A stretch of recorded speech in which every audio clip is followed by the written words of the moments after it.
Washington. During a night of heavy drinking at an upscale London bar in May 2016, George Papadopoulos, a young foreign policy advisor to the Trump campaign, made a startling revelation to Australia's top diplomat in Britain. Russia had political dirt on Hillary Clinton. About 3 weeks earlier, Mr. Papadopoulos had been told that Moscow had thousands of emails that would embarrass Mrs. Clinton, apparently stolen in an effort to try to damage her campaign. Exactly how much Mr. Papadopoulos said that night at the Kensington wine rooms with the Australian, Alexander Downer, is unclear. But 2 months later, when leaked Democratic emails began appearing online, Australian officials passed the information about Mr. Papadopoulos to their American counterparts, according to 4 current and former American and foreign officials with direct knowledge of the Australians' role. The hacking and the revelation that a member of the Trump campaign may have had inside information about it were driving factors that led the FBI to open an investigation in July 2016 into Russia's attempts to disrupt the election and whether any of President Trump's associates conspired. If Mr. Papadopoulos, who pleaded guilty to lying to the FBI and is now a cooperating witness, was the improbable match that set off a blaze that has consumed the first year of the Trump administration, his saga is also a tale of the Trump campaign in miniature.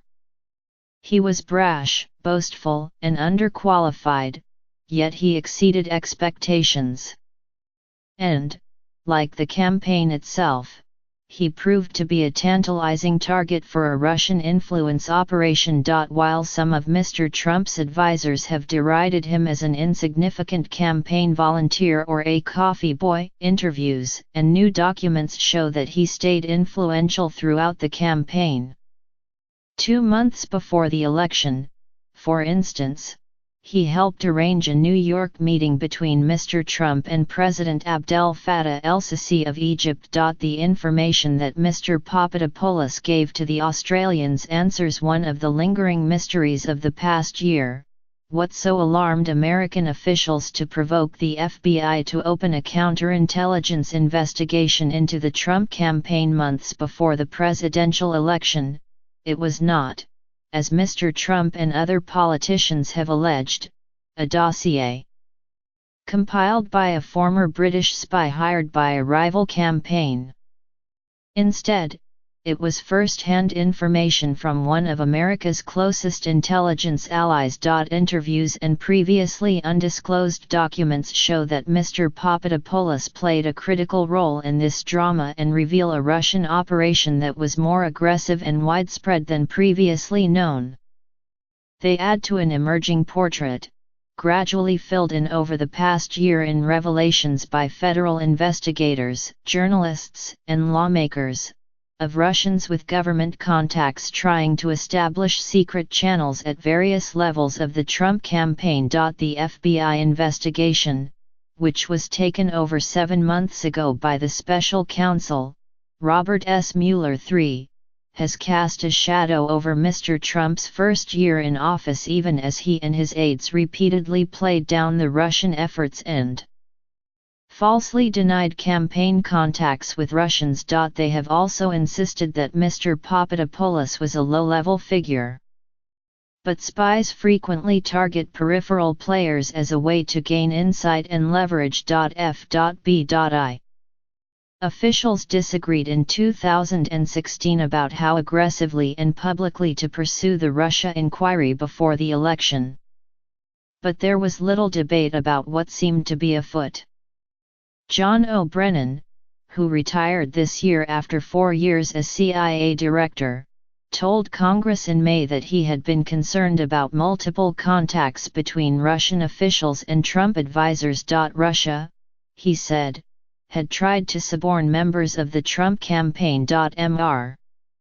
Papadopoulos, then an ambitious 28-year-old from Chicago, was working as an energy consultant in London when the Trump campaign, desperate to create a foreign policy team, named him as an advisor in early March 2016. His political experience was limited to 2 months on Ben Carson's presidential campaign before it collapsed. Mr. Papadopoulos had no experience on Russia issues. But during his job interview with Sam Clovis, a top early campaign aide, he saw an opening. He was told that improving relations with Russia was one of Mr. Trump's top foreign policy goals, according to court papers, an account Mr. Clovis has denied. Traveling in Italy that March, Mr. Papadopoulos met Joseph Mifsud, a Maltese professor at a now-defunct London academy who had valuable contacts with the Russian Ministry of Foreign Affairs. Mr. Mifsud showed little interest in Mr. Papadopoulos at first. But when he found out he was a Trump campaign advisor, he latched onto him, according to court records and emails obtained by the New York Times.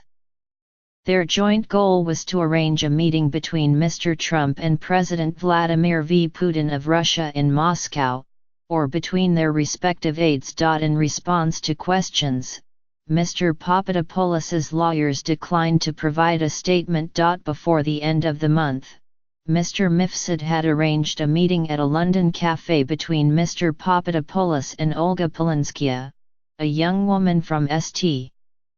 Petersburg whom he falsely described as Mr. Putin's niece. Although Ms. Polinskaya told The Times in a text message that her English skills are poor, her emails to Mr. Papadopoulos were largely fluent. "We are all very excited by the possibility of a good relationship with Mr. Trump," Ms. Polinskaya wrote in one message. More important, Mr. Mifsud connected Mr. Papadopoulos to Ivan Timofeyev, a program director for the prestigious Valdai Discussion Club, a gathering of academics that meets annually with Mr. Putin. The two men corresponded for months about how to connect the Russian government and the campaign. Records suggest that Mr. Timofeyev, who has been described by Mr. Mueller's team as an intermediary for the Russian Foreign Ministry, discussed the matter with the ministry's former leader, Igor Ivanov, who is widely viewed in the United States as one of Russia's elder statesmen. When Mr. Trump's foreign policy team gathered for the first time at the end of March in Washington, Mr. Papadopoulos said he had the contacts to set up a meeting between Mr. Trump and Mr. Putin. Mr. Trump listened intently but apparently deferred to Jeff Sessions, then a senator from Alabama and head of the campaign's foreign policy team, according to participants in the meeting. Mr. Sessions, now the Attorney General, initially did not reveal that discussion to Congress, because, he has said, he did not recall it. More recently, he said he pushed back against Mr. Papadopoulos's proposal, at least partly because he did not want someone so unqualified to represent the campaign on such a sensitive matter. If the campaign wanted Mr. Papadopoulos to stand down, previously undisclosed emails obtained by The Times show that he either did not get the message or failed to heed it. He continued for months to try to arrange some kind of meeting with Russian representatives, keeping senior campaign advisors abreast of his efforts. Mr. Clovis ultimately encouraged him and another foreign policy advisor to travel to Moscow, but neither went because the campaign would not cover the cost. Mr. Papadopoulos was trusted enough to edit the outline of Mr. Trump's first major foreign policy speech on April 27, an address in which the candidate said it was possible to improve relations with Russia. Mr. Papadopoulos flagged the speech to his newfound Russia contacts, telling Mr. Timofeyev that it should be taken as the signal to meet. "That is a statesman's speech," Mr. Mifsud agreed. Ms. Polinskaya wrote that she was pleased that Mr. Trump's position toward Russia is much softer than that of other candidates. Stephen Miller, then a senior policy advisor to the campaign and now a top White House aide, was eager for Mr. Papadopoulos to serve as a surrogate, someone who could publicize Mr. Trump's foreign policy views without officially speaking for the campaign. But Mr. Papadopoulos's first public attempt to do so was a disaster. In a May 4, 2016, interview with the Times of London, Mr. Papadopoulos called on Prime Minister David Cameron to apologize to Mr. Trump for criticizing his remarks on Muslims as stupid and divisive. "Say sorry to Trump or risk special relationship," Cameron told, the headline read.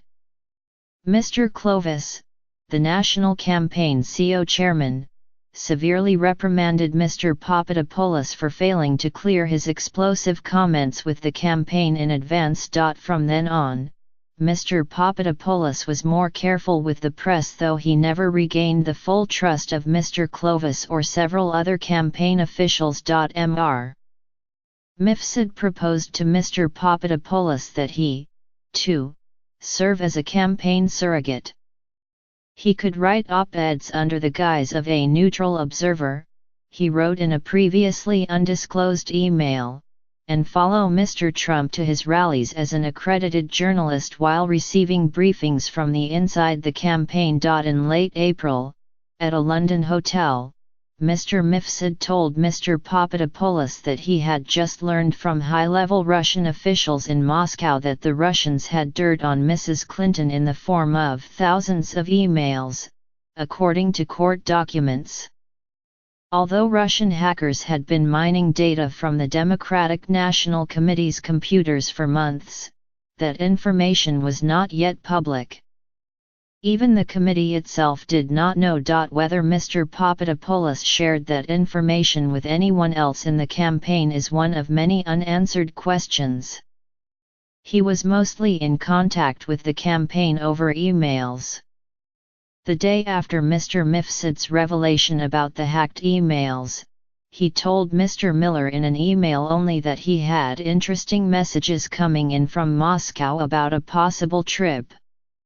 The emails obtained by the Times show no evidence that Mr. Papadopoulos discussed the stolen messages with the campaign. Not long after, however, he opened up to Mr. Downer, the Australian diplomat, about his contacts with the Russians. It is unclear whether Mr. Downer was fishing for that information that night in May 2016. The meeting at the bar came about because of a series of connections, beginning with an Israeli embassy official who introduced Mr. Papadopoulos to another Australian diplomat in London. It is also not clear why, after getting the information in May, the Australian government waited 2 months to pass it to the FBI. In a statement, the Australian embassy in Washington declined to provide details about the meeting or confirm that it occurred as a matter of principle and practice. The Australian government does not comment on matters relevant to active investigations, the statement said. The FBI declined to comment. Once the information Mr. Papadopoulos had disclosed to the Australian diplomat reached the FBI, the Bureau opened an investigation that became one of its most closely guarded secrets. Senior agents did not discuss it at the daily morning briefing, a classified setting where officials normally speak freely about highly sensitive operations. Besides the information from the Australians, the investigation was also propelled by intelligence from other friendly governments, including the British and Dutch. A trip to Moscow by another advisor, Carter Page, also raised concerns at the F.B.I. With so many strands coming in about Mr. Papadopoulos, Mr. Page, the hackers, and more FBI agents debated how aggressively to investigate the campaign's Russia ties, according to current and former officials familiar with the debate. Issuing subpoenas or questioning people, for example, could cause the investigation to burst into public view in the final months of a presidential campaign. It could also tip off the Russian government, which might try to cover its tracks. Some officials argued against taking such disruptive steps, especially since the FBI would not be able to unravel the case before the election. Others believed that the possibility of a compromised presidential campaign was so serious that it warranted the most thorough, aggressive tactics. Even if the odds against a Trump presidency were long, these agents argued, it was prudent to take every precaution. That included questioning Christopher Steele, the former British spy who was compiling the dossier alleging a far-ranging Russian conspiracy to elect Mr. Trump. A team of FBI agents traveled to Europe to interview Mr. Steele in early October 2016. Mr. Steele had shown some of his findings to an FBI agent in Rome 3 months earlier, but that information was not part of the justification to start an counterintelligence inquiry, American officials said. Ultimately, the FBI and Justice Department decided to keep the investigation quiet, a decision that Democrats in particular have criticized. And agents did not interview Mr. Papadopoulos until late January. He was hardly central to the daily running of the Trump campaign, yet Mr. Papadopoulos continuously found ways to make himself useful to senior Trump advisors. In September 2016, with the United Nations General Assembly approaching and stories circulating that Mrs. Clinton was going to meet with Mr. Sisi, the Egyptian president, Mr. Papadopoulos sent a message to Stephen K. Bannon, the campaign's chief executive, offering to broker a similar meeting for Mr. Trump. After days of scheduling discussions, the meeting was set and Mr. Papadopoulos sent a list of talking points to Mr. Bannon, according to people familiar with those interactions. Asked about his contacts with Mr. Papadopoulos, Mr. Bannon declined to comment. Mr. Trump's improbable victory raised Mr. Papadopoulos's hopes that he might ascend to a top White House job. The election win also prompted a business proposal from Sergei Milyan, a naturalized American citizen born in Belarus. After he had contacted Mr. Papadopoulos out of the blue over LinkedIn during the summer of 2016, the two met repeatedly in Manhattan. Mr. Milyan has bragged of his ties to Mr. Trump, boasts that the president's advisors have said are overstated. He headed an obscure organization called the Russian-American Chamber of Commerce, some of whose board members and clients are difficult to confirm. Congress is investigating where he fits into the swirl of contacts with the Trump campaign, although he has said he is unfairly being scrutinized only because of his support for Mr. Trump. Mr. Milyan proposed that he and Mr. Papadopoulos form an energy-related business that would be financed by Russian billionaires who are not under sanctions and would open all doors for us at any level all the way to the top. One billionaire, he said, wanted to explore the idea of opening a Trump-branded hotel in Moscow. I know the president will distance himself from business, but his children might be interested, he wrote. Nothing came of his proposals, partly because Mr. Papadopoulos was hoping that Michael T. Flynn, then Mr. Trump's pick to be National Security Advisor, might give him the energy portfolio at the National Security Council. The pair exchanged New Year's greetings in the final hours of 2016. Happy New Year, sir, Mr. Papadopoulos wrote. Thank you and same to you, George. Happy New Year. Mr. Flynn responded, ahead of a year that seemed to hold great promise. But 2017 did not unfold that way. Within months, Mr. Flynn was fired, and both men were charged with lying to the FBI. And both became important witnesses in the investigation Mr. Papadopoulos had played a critical role in starting.